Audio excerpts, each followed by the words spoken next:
Jadi selamat siang Kak. Perkenalkan kami dari SMA Katolik Santri Yusuf, yang SMA dari belakang. Nah hari ini kita mau nanya tentang pegadaian ke Kakak. Boleh. Ini perkenalan juga ya? Iya. Oke, perkenalkan nama saya Salarti Vano, bisa dipanggil Vano. Saya sebagai marketing officer dari Pegadaian Cabang Belimbing. Seperti itu.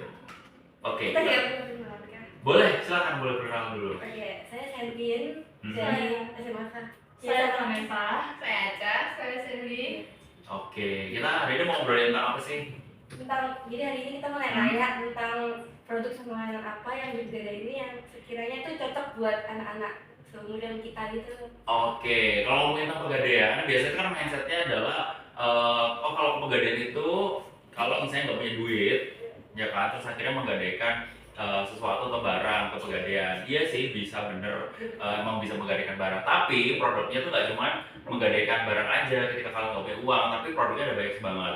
Karena produknya banyak banget, kita akan spesifik ngobrol tentang mungkin yang produk apa sih dari Pegadaian yang kira-kira cocok buat kalian anak muda ya, Gen Z ataupun generasi milenial, kira-kira cocok. Nah, kebanyakan kita kalau misalnya kalian pasti kan punya uang saku, uang jajan gitu kan. Tapi gimana caranya dari uang yang kalian punya atau mungkin dari apa yang dikasih sama orang tua itu kan nggak mungkin kalian pakai semua. Tapi gimana kalian harus belajar untuk bisa menyisihkan uang itu. Salah satunya adalah di Pegadaian itu kita punya produk ada namanya tabungan emas.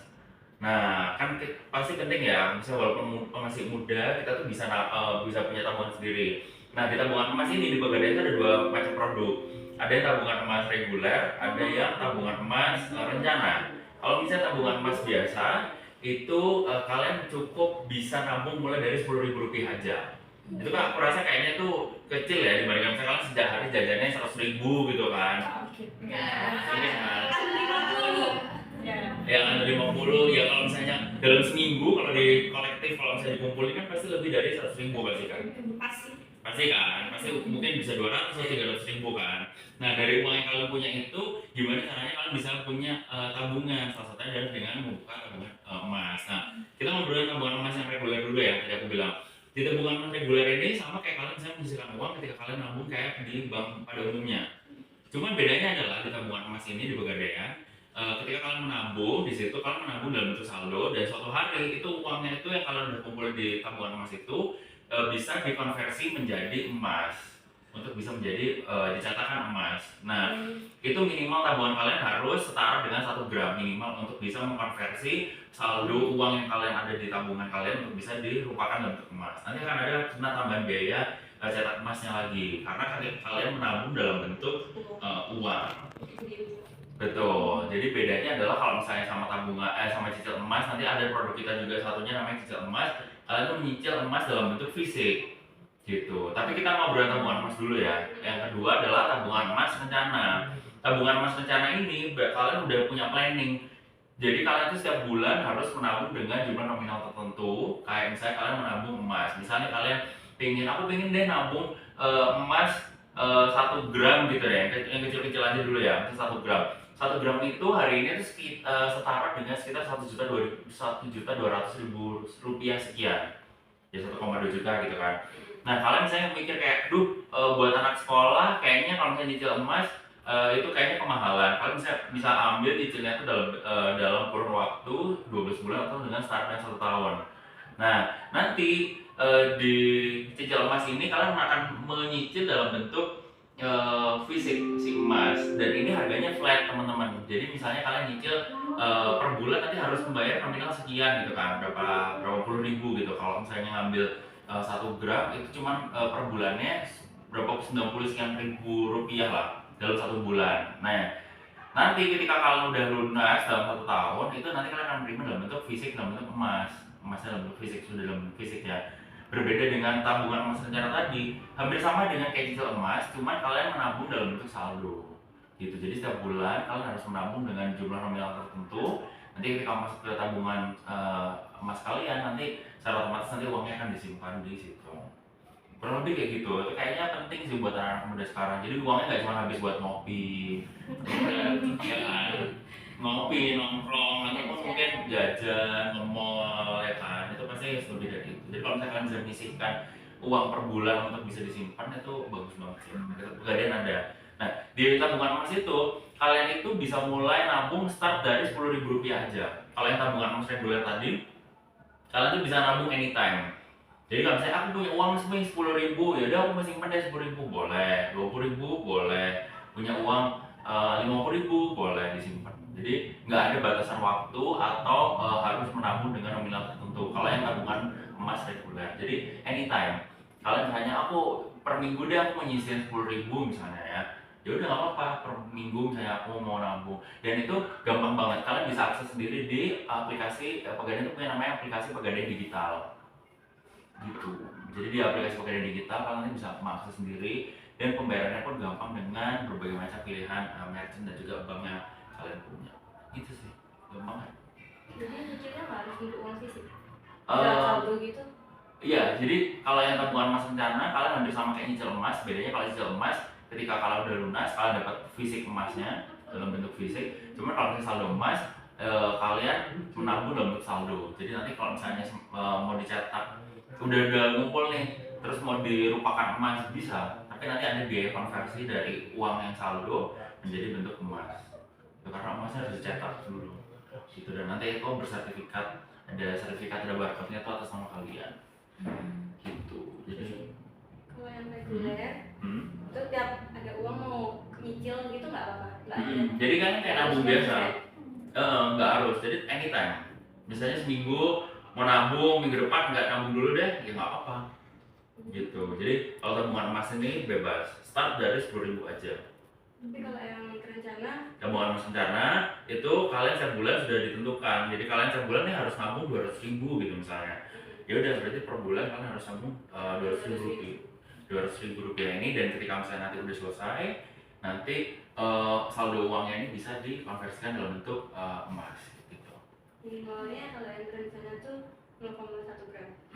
Minimal kalau misalnya tabungan emas rencana minimal 1 gram sih. Gitu. Tapi kalau misalnya kalian nyicil 1 tahun, murah loh, misalnya 1,2 juta dibagi 12 bulan. Berarti kan let's say per bulan nggak nyampe 100.000 sebenarnya, karena di awal kan harus ada biaya DP-nya kan hanya 15%. Gitu sih.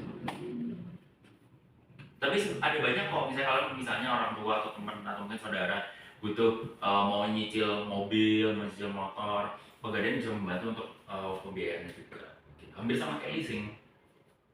Cuman pasti kita lebih murah karena kenapa misalnya Pegadaian lebih murah dibandingkan leasing ataupun juga dibandingkan dengan perusahaan lainnya, karena satu Pegadaian kan BUMN, jadi terjamin oleh negara. Terus habis itu kedua bunganya cukup rendah juga dibandingkan dengan bank ataupun juga leasing yang lainnya.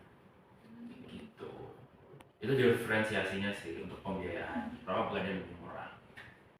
Oh ya, selain yang dua tadi itu, produknya yang lain itu apa aja? Di Pegadaian produk ada banyak ya. Kita ada produk yang pinjaman gadai dan juga pinjaman non gadai. Nah kalau misalnya ngomongin pinjaman gadai itu ada banyak. Ada gadai emas, kemudian ada gadai elektronik, kendaraan, gadai non emas. Terus tadi juga aku nyebutin tabungan emas juga, titipan emas, terus gadai efek, terus elektronik, kendaraan, tabungan emas juga tadi udah aku sebutin. Terus kita juga ada pembiayaan untuk ibadah, yaitu ada porsi haji sama umroh. Jadi ada program namanya Arum Safar dan juga Arum Haji kayak gitu. Dan kalau pinjaman non gadai itu ada pinjaman usaha, Kupedes, pinjaman modal produktif, pinjaman modal kerja, multiguna, KUR, baik yang syariah maupun yang konvensional. Terus ada pinjaman usaha syariah, gaji sertifikat, cicil kendaraan. Kurang lebih kayak gitu. Ada banyak sih, ada banyak banget produknya. Banyak banget. Aku mau nanya, dari sekian banyak tadi yang udah dijelasin tuh, kenapa banyak produk tuh yang kayak banyak hubungannya gitu sama emas? Kenapa harus emas? Oke, kenapa kok banyak banget produk yang berkorelasi dengan emas? Karena teman-teman harus tahu kalau emas itu, alasan kenapa emas, karena emas itu tahan terhadap inflasi pertama. Tahan terhadap inflasi, terus yang kedua adalah dia harganya cenderung naik. Setiap hari pasti angkanya akan berubah ya teman-teman. Kadang bisa naik, bisa turun, tapi dia akan terus cenderung untuk naik gitu. Jadi setiap hari harga emas itu tidak bisa diprediksi. Jadi misalnya dan di Pegadaian setiap jam 10 pagi kita tuh bisa tahu apakah harga emas ini akan naik atau tidak gitu. Tapi mostly setiap hari pasti angkanya akan berubah. Gak mungkin hari ini dan besok ataupun hari ini dan kemarin angkanya itu sama, pasti enggak, pasti akan ada perubahan. Walaupun nanti naiknya cuma sedikit, cuma berapa ribu atau berapa puluh ribu, tapi pasti cenderung untuk mengalami kenaikan. That's why kenapa investasi di emas tuh penting. Itu tadi dia tahan terhadap inflasi, dan yang kedua adalah dia juga harganya cenderung naik. Jadi benar pilihan yang tepat untuk bisa investasi di emas dibandingkan investasi yang lainnya. Misalnya kalau investasi handphone, di elektronik ya, atau mungkin di kendaraan, pasti harganya akan turun. Gitu. Nah tadi itu kan saya dengar ada uang modal. Nah diferensiasinya uang modal di bank sama uang modal di Pegadaian itu apa sih? Oke, kalau diferensiasinya adalah di Pegadaian juga bisa memberikan pinjaman dalam bentuk untuk usaha ya, pinjaman usaha. Itu biasa nggak cuma UMKM aja, tapi emang orang yang membutuhkan modal, kita bisa memberikan bantuan pinjaman modal, pinjaman untuk usaha ya khususnya.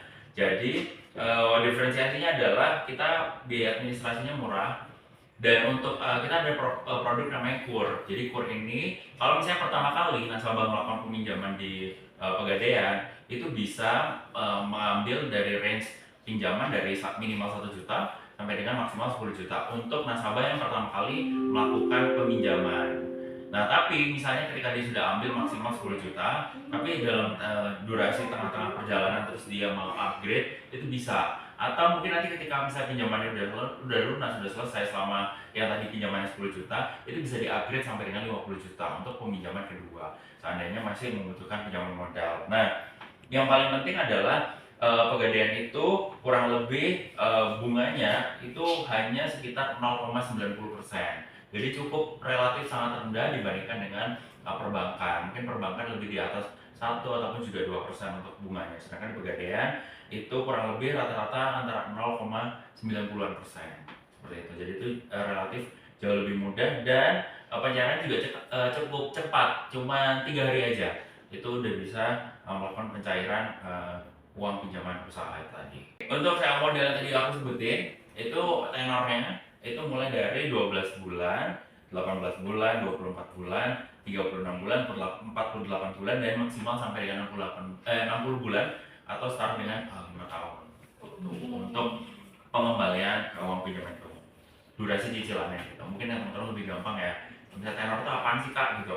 Tenor itu adalah durasi untuk menyicil gitu. Jadi boleh dicicil 12 kali, 18 kali, 24 kali sampai dengan maksimal 60 kali atau 5 tahun untuk durasi cicilannya. Kalau misal ada yang belum selesai nyicil dari yang berapa kali itu, dia bakal didenda atau gimana? Maksudnya gimana? Misal ada habis tapi dia belum lunas gitu. Waktunya kan 12 bulan. Yang 60 gitu kan. Nggak mungkin dong, karena setiap bulannya harus membayar. Ketika misalnya nasabah telat melakukan pembayaran di setiap bulannya, pasti akan ada denda. Cuman baiknya di Pegadaian itu, kalau misalnya di perbankan, ini ada diferensiasi juga ya yang perbankan. Misal kalian harus bayar maksimal hari ini nih waktunya membayar gitu, tapi mungkin kelupaan atau mungkin uangnya kurang atau sedang ada keperluan lainnya, terus kalian baru bayar besok, itu kan sudah terlambat melakukan pembayaran. Nah kalau di bank itu biasanya langsung besoknya ketika kalian membayar itu langsung dihitung 2. Jadi bulan yang kemarin belum kalian bayar sama langsung dihitung udah bulan depannya. Jadi kalian langsung double melakukan pembayaran. Cuman enaknya di Pegadaian adalah ketika teman-teman ada problem atau ada masalah kayak gitu, teman-teman bisa datang ke kantor Pegadaian terdekat, baik itu di UPC atau juga di cabang. Itu nanti akan dibantu di kasir untuk bisa hanya melakukan pembayaran 1 kali. Kayak gitu. Masih berbaik hati sih. Ya, kalau kayak di brosur gini, ada nggak kayak senyum ini? Ini kita ada nggak sih kayak kolaborasi gitu dari Ada. lain? Ada. Jadi di program Senyum ini adalah bentuk kolaborasi dari 3 BUMN, yaitu antara Bank BRI, kemudian juga Pegadaian dan juga PNM. Nah, jadi ini ada kolaborasi dari 3 perusahaan untuk bisa membantu pembiayaan untuk khususnya untuk UMKM untuk bisa mendapatkan permodalan. Gitu sih. Jadi ini salah satu bentuk kolaborasi yang bisa digunakan juga ini untuk misalnya para UMKM butuh modal, ataupun juga teman-teman yang punya usaha butuh tambahan modal, ataupun juga ketika apalagi ini ya lagi high season itu pasti butuh, misalnya lagi usaha permintaan cukup tinggi butuh tambahan modal, itu bisa dengan program Senyum itu, kolaborasi dari 3 perusahaan gitu deh. Oh ya Kak, di sini kan ada Pegadaian Syariah. Nah itu di Pegadaian Syariah itu produknya ada apa aja? Oke, jadi memang di Pegadaian itu ada dua juga, ada yang konvensional dan juga syariah. Nah, salah satu produk-produk dari syariah adalah kur pinjaman modal tadi yang aku bilang ada kur syariah. Itu bedanya adalah perbedaan dengan konvensional adalah kalau di syariah itu di akadnya. Di akad itu adalah di perjanjian awal. Jadi apa yang sudah disepakati di awal itu ya udah disesuaikan itu. Jadi bedanya adalah kalau misalnya teman-teman ambil kur yang biasa dengan kur yang syariah, ketika teman-teman tadi kan aku udah jelasin ya, ada yang 12 bulan, terus 18 bulan dan juga seterusnya. Ketika misalnya di tengah-tengah kayak mau dilunasin nih gitu kan. Kalau di konvensional bisa, misal nih ambil cicilan 12 bulan. Terus di udah cicilan ke-6 atau ke-7 terus tiba-tiba kayak aku mau langsung lunasin deh. Kalau di konvensional itu diperbolehkan. Tapi kalau di syariah itu tidak diperbolehkan. Kenapa tidak diperbolehkan? Karena itu bertentangan dengan akad di awal gitu. Jadi kalau misalnya di awal akad atau persetujuan atau perjanjiannya itu 12 bulan, jadi harus disepakati untuk bisa melakukan pembayaran selama 12 bulan secara konsisten. Seperti itu. Nah, selain itu tadi ada kur syariah, di salah satu produk syariahnya kita juga ada pembiayaan untuk ibadah. Jadi ada ibadah haji dan juga ibadah umroh. Nah, kalau ibadah haji itu nama produknya adalah Arum Haji. Sedangkan kalau misalnya ibadah umroh itu namanya produknya Arum Safar. Perbedaannya adalah di teman-teman bisa melakukan cicilan juga, tapi bedanya adalah di akad di awal. Di akad di awal teman-teman harus ada jaminan yang dijaminkan. Jaminannya kalau misalnya untuk program Arum Haji itu adalah 3,5 gram logam mulia, sedangkan kalau di Arum Safar akan lebih besar atau umroh yaitu sekitar 8,5 gram logam mulia. Kenapa lebih besar? Karena kalau misalnya yang Arum Safar atau yang umroh ini ada teman-teman diberi uang pinjaman dulu, teman-teman melakukan ibadah umroh dulu, terus kemudian baru melakukan pembayaran. Sedangkan bedanya adalah kalau haji adalah teman-teman sudah lunas dulu baru berangkat haji. Gitu. Jadi kasarannya kalau misalnya yang Arum Safar ini teman-teman tuh dipinjamin uang dulu, terus kemudian ibadah, nanti baru teman-teman baru menyicil. Gitu. Tapi kalau haji sudah dipastikan teman-teman pasti sudah lunas, baru bisa berangkat haji. Mungkin haji sama umroh itu beda. Aku kira sama ya Mas. Beda. Iya kan? Beda. Kalau umroh itu bisa dilakukan sewaktu-waktu tanpa ada timingnya. Maksudnya mau kapan aja tuh boleh. Sedangkan kalau haji nggak bisa. Haji itu ya di bulan Zulhijjah gitu. Jadi dia kalau dia dapat sebutan kayak haji itu Sebenarnya nggak ada sih sebutan haji. Haji itu adalah sebenarnya konsep budaya Indonesia. wah. Ini nggak boleh direkam ya. Jadi tadi kan Mas yang bahas kayak utang emas kan. Nah, kalau kita bisa beli emas di Pegadaian kan, kita juga bisa ngasilin emas kan dari investasi itu. Nah, bedanya sama di bank itu apa? Oke, bedanya adalah kenapa kok harus beli emas di Pegadaian ya dibandingkan dengan beli emas di luar sana. Mungkin kalau yang emak-emak gitu kan atau ibu kan kadang pengennya belinya di toko emas aja gitu kan. Pasti kan toko emas kan banyak kan di sekitar kita. Nah, bedanya adalah kalau di Pegadaian dipastikan emasnya itu 24 karat. Itu satu pasti ya. Terus ya kualitasnya terjamin 24 karat. Terus adalah nanti teman-teman ketika beli di Pegadaian itu bisa teman-teman jual lagi ke Pegadaian ataupun bisa teman-teman gadaikan just in case misalnya membutuhkan biaya gitu. Cuman biasanya kita tuh lebih menyarankan adalah ketika misalnya kita punya aset, sebenarnya punya emas itu sebuah aset kan. Misalnya butuh duit banget ya, mungkin dengan keperluan tertentu, mungkin butuh modal usaha atau apa, lebih baik asetnya ini digadaikan. Cuman memang kita harus menyicil lagi daripada misalnya dijual juga cepat bisa. Cuman akhirnya kita kehilangan aset kan. Nah, perbedaannya adalah beli emas di Pegadaian dengan di luar, dengan di bank ataupun juga mungkin toko emas lainnya adalah yang pasti pertama kalau beli emas di Pegadaian itu tadi kualitasnya terjamin. Kedua nggak ada BI checking, Kalau misalnya teman-teman beli emas di bank pasti ada BI checkingnya. Satu. Kedua adalah ketika teman-teman membutuhkan biaya itu nggak bisa teman-teman jual lagi ke bank. Karena mereka hanya menjual aja, tidak bisa membeli kembali. Jadi kalau di Pegadaian, just in case teman-teman butuh uang lagi, teman-teman bisa menjual emas yang teman-teman udah beli di Pegadaian, atau bisa teman-teman butuh uang untuk pembiayaan modal, bisa digadaikan. Jadi ada dua solusi, antara mau dijual atau mau digadaikan dari emas yang teman-teman udah beli. That's why kenapa harus beli di Pegadaian. Kayak gitu. Gitu sih. BI checking itu apa? BI checking itu adalah teman-teman dicek dulu kayak tentang kayak identitas teman-teman, apakah teman-teman itu tidak punya masalah terhadap keuangan, apakah teman-teman misalnya pernah ikut pinjol kemudian terus akhirnya terlilit utang, atau mungkin track recordnya di transaksi keuangan itu buruk atau baik. Itu part of dari BI checking, jadi harus dicek gitu. Jadi kalau ketika misalnya teman-teman bermasalah nih terlibat pinjol ataupun mungkin pernah ngutang di pinjol nggak bayar atau terlilit utang gitu kan bisa terlihat di track recordnya, misalnya rekam jejak teman-teman itu di BI checking itu gitu. Nah kalau di Pegadaian tidak ada BI checking, jadi teman-teman misalnya mau ngambil cicil emas ataupun mau beli emas ya silakan aja.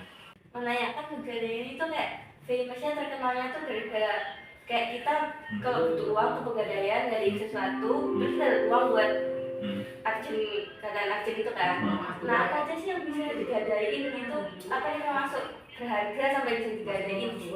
Oke, yang bisa digadaikan ini pertanyaan simpel tapi pasti dibutuhkan banyak orang ya. Apa aja sih yang bisa digadaikan di Pegadaian? Kalau zaman dulu Pegadaian itu kan udah cukup tua ya, usianya kurang lebih 122 tahun, lebih tua daripada Indonesia. Nah, jadi kalau zaman dulu itu orang tua tuh mungkin kayak batik, sewek gitu tuh bisa digadaikan. Dulu banget ya, zaman-zaman dulu penjajahan. Tapi sekarang dengan berkembangnya zaman, yang bisa digadaikan itu adalah tadi emas ya, emas bisa digadaikan. Tabungan emas yang kalian miliki, just in case kalian butuh uang, itu juga bisa digadaikan tabungan emas kalian. Terus kendaraan pasti ya, baik itu roda 2 atau roda 4 itu bisa. Sertifikat-sertifikat itu bisa. Jadi baik sertifikat rumah, sertifikat tanah itu bisa digadaikan di sini. Gitu. Jadi ijazah nggak bisa sih. Nggak bisa. Oh bukan bisa. Oh ya Kak, untuk batik itu kenapa sekarang udah nggak bisa digadaikan lagi? Oke, kenapa nggak bisa digadaikan lagi? Karena satu, memang udah nggak masuk salah satu jenis produk yang untuk bisa digadaikan. Tapi selain itu adalah mungkin alasan dasar paling pentingnya adalah hal yang berbau dengan seni. Itu kan berarti kan sebuah seni ya, karya seni, dan itu akan sangat susah untuk bisa diukur apakah berapa nilai yang pantas untuk bisa menghargai karya seni tersebut gitu. Sedangkan kalau misalnya barang yang valid, yang misalnya yang konkret tadi kayak emas, perhiasan, logam mulia, ataupun juga kendaraan motor, mobil, itu kan bisa kita ukur ya dengan spek yang dimiliki, kemudian juga kualitasnya seperti apa. Sedangkan kalau batik ataupun juga karya seni lainnya itu kan sepertinya agak sangat susah karena penilaiannya kan sangat subjektif sekali gitu, nggak objektif kayak gitu. Jadi akan sangat sulit untuk bisa menilai suatu barang itu secara objektif sih, karena itu sebuah karya seni sih. Ya menurut aku seperti itu ya. Oh ya, kalau misalnya kita mau gadai barang, terus barangnya itu kita nggak bisa lunasin, barangnya itu bakal diapain? Oke, jadi ketika misalnya ada nasabah yang tidak bisa melunasi barang yang sudah dia gadaikan, yang pertama kita pasti akan menghubungi nasabah tersebut ya, supaya melakukan penebusan atau juga pembayaran pelunasan terhadap barang yang dia gadaikan. Tapi misalnya dengan jangka waktu tertentu, nasabah itu bisa untuk melakukan perpanjangan jangka waktunya. Jadi ketika misalnya di jangka waktu jatuh temponya itu ternyata masih belum bisa membayar, ya bisa kita kasih pelonggaran untuk bisa memperpanjang durasi masa pembayarannya. Nah, tapi ketika misalnya sampai dengan titik tersebut juga tidak bisa ditebus, nanti kita akan konfirmasi kembali ke nasabah kalau misalnya barangnya ini apakah mau ditebus atau bagaimana. Nah, tapi dengan kurun waktu tertentu apabila juga masih tidak bisa ditebus oleh nasabah, maka secara otomatis nanti barang tersebut akan masuk ke dalam daftar lelang. Nah, barang-barang yang masuk ke daftar lelang itu pasti sudah memenuhi persyaratan tidak dilunasi dalam kurun waktu sekian, kemudian juga persyaratannya bla bla bla itu pasti akan ada gitu. Jadi ketika misalnya dalam jangka waktu tersebut tidak dilunasi, maka secara otomatis nanti akan masuk ke barang lelang gitu. Nah, tapi walaupun misalnya barang nasabah itu masuk ke dalam daftar lelang, biasanya khususnya kayak perhiasan, logam mulia ataupun juga emas, itu misalnya ketika dilelang ternyata justru kita dapat keuntungan tersebut nanti akan dikembalikan ke nasabah tersebut. Jadi kita akan menghubungi kembali nasabah kalau barangnya yang dilelang itu ada profit yang didapatkan, karena misalnya kalau saya logam mulia atau juga emas itu masih akan ada perbedaan harga antara, apalagi kalau misalnya itu udah tahunan ya, pasti dengan beda tahun pasti beda harga. Ketika misalnya dia ada keuntungan pasti itu akan kembalikan lagi ke nasabahnya. Jadi tidak masuk ke Pegadaian. Jadi masuk ke Pegadaian hanya harga modal dasarnya aja. Seperti itu. Kalau lelang itu yang bisa ikut lelang karena dikasih tahu info kalau ada lelang itu ke siapa sih? Biasa kalau lelang Pegadaian itu biasa melakukan lelang itu secara offline. Jadi kita tuh tidak pernah melakukan lelang secara online, baik itu diposting di sosial media, Instagram ataupun TikTok ataupun apapun itu ya, sosial media secara online. Kita tidak pernah melakukan lelang secara online. Jadi lelang hanya dilakukan secara offline ataupun secara langsung. Jadi contohnya nih, sekarang ini di selama bulan Ramadan ini Pegadaian itu lagi ada festival Ramadan di Lapangan Rampal dari tanggal 12 sampai dengan 28 Maret besok. Nah, setiap hari kita akan berganti-ganti dengan masing-masing cabang. Nah, seperti itu. Jadi nanti ketika masing-masing cabang ini hadir di setiap harinya, nanti mereka akan membawa barang-barang lelang dari masing-masing cabang. Jadi misalnya teman-teman ataupun juga orang masyarakat umum ingin tahu barang lelangnya seperti apa, nanti bisa datang ke sana sih selama sampai dengan tanggal 28 Maret tersebut. Gitu. Jadi lelangnya hanya tahu secara offline, jadi harus hadir secara langsung. Kita langsung gitu ya? Iya. Dan harus melakukan transaksi di situ juga. Jam berapa? Pak, festival Ramadannya itu dari tanggal 20 sampai dengan tanggal 28 Maret itu dari jam setengah 3 sore, ya jam 3 sore sampai dengan jam 7 malam. Gitu. Jadi cuma jam 3 sore sampai dengan 7 malam. Nah Kak, tadi kan itu dibahas soal barang-barang yang dilelang. Nah, barang-barang yang dilelang itu boleh nggak sih dicicil dulu, apa harus langsung dibayar lunas gitu? Oke, nah menarik nih. Jadi barang-barang yang dilelang itu juga bisa dibayar secara cicil juga. Jadi teman-teman bisa beli, yang pasti harganya akan lebih murah ya. Dan harga itu juga tergantung dengan kondisi barang. Apalagi kalau misalnya logam mulia atau juga emas, itu tergantung dengan kadar karastasenya. Jadi misalnya itu jumlahnya berapa karat, hampir 24 karat, 23 karat. Semakin rendah karatnya pasti akan semakin murah. Dan itu bisa dibayar juga dengan cicil. Cicilan itu macam-macam juga, mulai dari 3 bulan, 6 bulan, 12 bulan, dan juga seterusnya. Jadi sebenarnya hampir sama. Jadi barang yang dilelang itu juga nggak harus dibayar secara tunai, tapi bisa dibeli juga secara cicil. Seperti itu. Oh ya Kak, untuk pekerjaan di Pegadaian ini itu ada apa aja bagiannya? Oke, jadi kalau misalnya di Pegadaian, khususnya di cabang ya, di cabang itu ya di depan ada security, kemudian di sebelah kanan di sini ada tempatnya RO. RO ini sama MO, jadi RO dan MO. MO adalah marketing officer. Nah, bedanya adalah kalau MO lebih kita kegiatan keluar, misalnya kita ke instansi, sedangkan teman-teman di RO juga sama melakukan penjualan, cuma lebih banyak follow up ke nasabah. Kemudian juga ada bapak pimpinan cabang, terus juga ada pimpinan cabang, kemudian juga di bawahnya beliau ada manajer gadai. Kemudian setelah manajer gadai, kemudian ada tugas dari penaksir, kemudian juga ada kasir. Kemudian juga di atas itu ada bagian mikro. Jadi bagian mikro itu adalah bagian untuk peminjaman modal usaha gitu. Jadi dibedakan jalurnya antara yang gadai dan juga yang mikro seperti itu. Kurang lebih job desk-nya ataupun juga bagian pembagiannya seperti itu sih. Yang lantai 1 ini isinya buat gadai-gadai. Ya, di lantai 1 ini untuk pelayanan. Jadi untuk pelayanan baik itu nasabah yang melakukan transaksi ke kasir ataupun juga mau melakukan penggadaian barang, itu dilakukan di sini. Kemudian nanti ketika misalnya teman-teman mau berkonsultasi untuk peminjaman modal ataupun juga produk-produk yang lainnya, itu bisa ke teman RO. Tapi kalau misalnya marketing itu bisa jualan keluar, jadi misalnya ke instansi ataupun juga ke pihak eksternal. Kemudian di belakang itu tadi ada bapak pimpinan cabang, kemudian juga ada manajer gadai. Kemudian kalau di lantai 2 itu bagian mikro tadi untuk yang UKM atau juga yang membutuhkan pemodalan usaha. Jadi lebih fokus ke sana. Kenapa kok ada bagian khusus sendiri mikro? Karena di mikro itu ketika teman-teman melakukan pengajuan untuk pembiayaan modal usaha, itu tim mikro ada sendiri karena mereka nanti juga harus melakukan survei one by one gitu. Jadi ketika misalnya permintaan modal usaha cukup tinggi, itu juga pasti teman-teman mikro juga kita tuh nggak bisa langsung ACC gitu. Tapi yang tadi kita sudah sampaikan, proses pencairannya ketika itu sudah di ACC itu maksimal 3 hari. Itu sudah termasuk hitungan cepat. Tapi belum melakukan pencairan dan ACC, pastinya itu harus disurvei dulu. Kita harus cek dulu, misalnya beliau ini usaha apa, kemudian lokasinya di mana, terus jumlah nominal yang diajukan untuk bisa melakukan peminjaman itu berapa, dan untuk keperluannya apa, itu harus dilakukan survei terlebih dahulu. Gitu. Jadi surveinya tidak hanya secara dokumen, tetapi juga harus dilakukan survei secara langsung ke lapangan untuk bisa ngecek ke rumahnya atau juga ke tempat usahanya. Seperti itu. Jadi yang kerja bagian BI checking itu yang dia. BI checking bisa dilakukan oleh teman-teman siapapun aja yang ada di sini. Buat ngecek. Ngecek betul track record ataupun juga ini ya jam terbang ataupun juga pengalaman dari masing-masing tambah di checking seperti itu. Iya Bu, Ya. katanya di Pegadaian itu ada arisan emas. Betul. Itu kayak gimana sih arisan emas itu? Jadi arisan emas itu minimal 6 orang. 6 orang ya. Nanti ada 2 muka. Uang mukanya misalnya kalau 1 gram ya, uang mukanya sekitar 200 berapa gitu, saya kurang pas namanya hitungannya.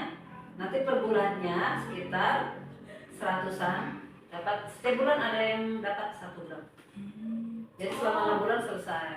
Oh iya, aku baca. Enak kan? Setiap bulan dapat ini satu-satu. Kamu sudah cukup sama mamanya. Tapi kalau punya KTP? Oh, punya KTP ya? Oh, Bisa, nanti pakai KTP mama, pakai QQ namanya. QQ itu apa gitu? Q gitu. Kayak nama